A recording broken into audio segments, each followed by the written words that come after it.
If you've just got your driver's license or are looking to add a cheap and cheerful SUV to your garage, then the Ford Ecosport should be at the top of your shopping list. Well, that's only your opinion, Zaran. I'm sure your fashionable SUV will never trump the king of this segment, the 2019 Renault Duster.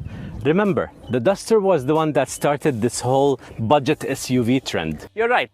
Renault did start the budget SUV trend. Yes, they did. But what you're forgetting is that Ford has plenty more experience building rough and tough SUVs. Rough and tough, you say? Well, that's exactly what the EcoSport isn't. Anyways, let's not waste any more time and yalla, let's start this review.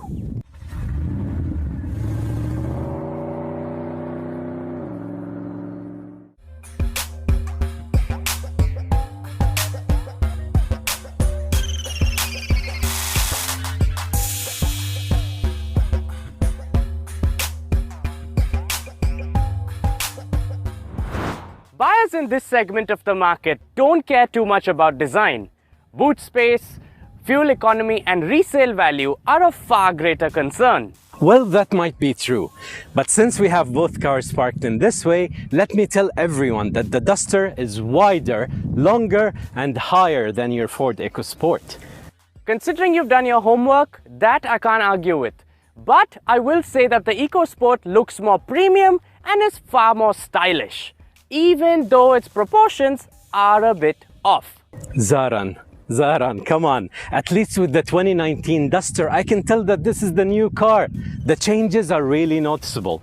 With the EcoSport, until now, I can't tell. Did you bring this year's model or last year's model to this review?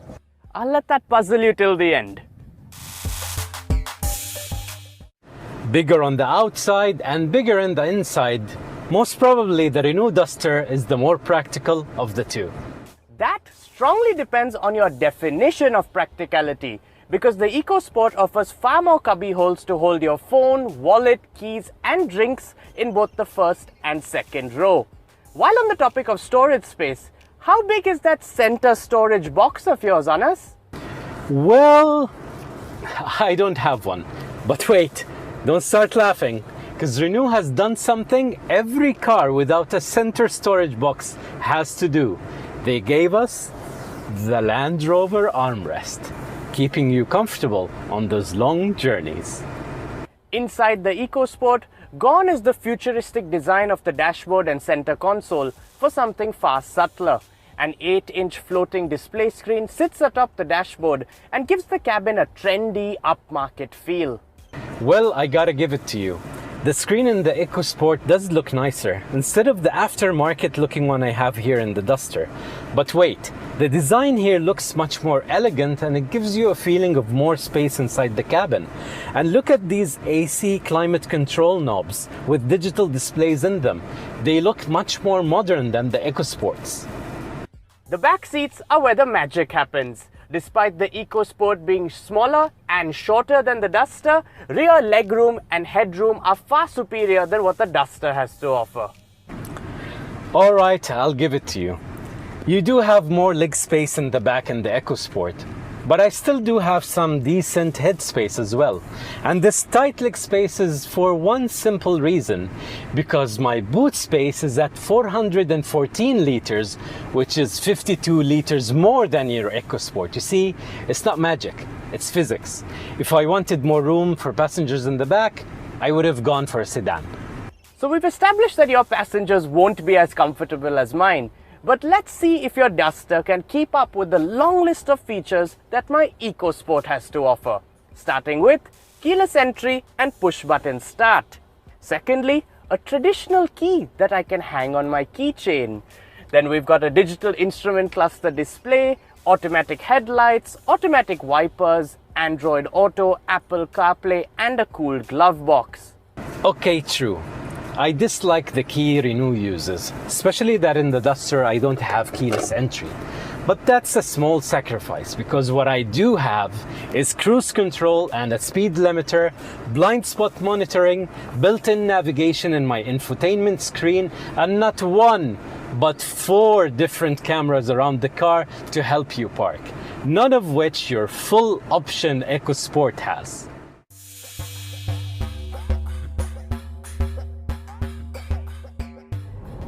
So, Zaran, tell me, how does this full option but less equipped EcoSport drive? Well, under the hood, the very small hood of the EcoSport, is a 1.5 litre naturally aspirated engine that produces 123 horsepower. That's it? Now I know your Duster has a bigger engine and it produces more power. Yep.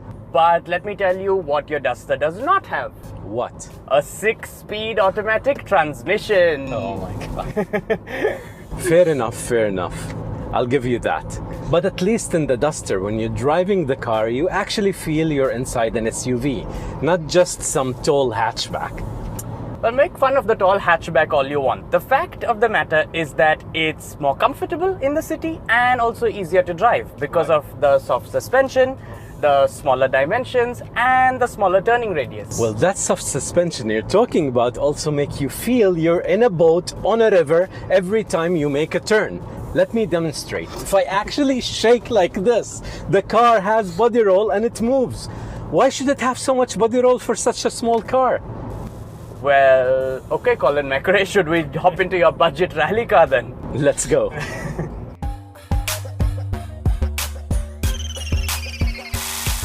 So to start, as you said, I have a 2-liter engine producing 135 horsepower. That's good, but that's also only half the story. What's the other half? Because you're hiding the fact that you have a 4-speed automatic transmission. This transmission again. Why are manufacturers still making a 4-speed automatic? I actually don't have an answer to that question because I'm asking the question myself. Why? Why a 4-speed? And I'm actually thinking this 4-speed gearbox is actually affecting the fuel efficiency on the Duster as well, because we're averaging 8.7 liters of fuel for every 100 kilometers, meaning the EcoSport is much more fuel efficient. Sorry to go a little off topic, but what's that beeping sound in your car? Oh, finally, you asked me. I'm so glad you asked that question. That's my navigation system, which is built into my infotainment, saving me money. Saving you money? Yes, because every time I approach a speed camera, it starts warning me with that beep, and it also shows me how far the speed camera is. As you can see, 400 meters away, 300 meters away, 200, 100, bye-bye speed camera, 600, still in my wallet. Cha-ching! But why are we pulling over to the side of the road? Because there's one last surprise I have to show you. What, we're gonna fly? No, something like that. But I'm gonna show you something you only dream of doing in your EcoSport. Okay, 4-wheel drive on, diff lock on, off-road monitor on, and here we go. Ready? Let's go.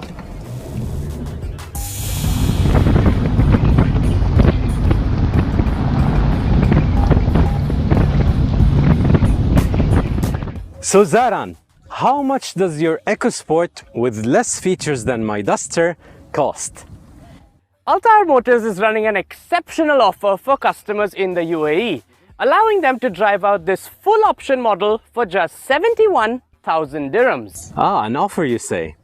How much is the actual price? That's not that important. Really? It's 93,500 dirhams. What? 93,000?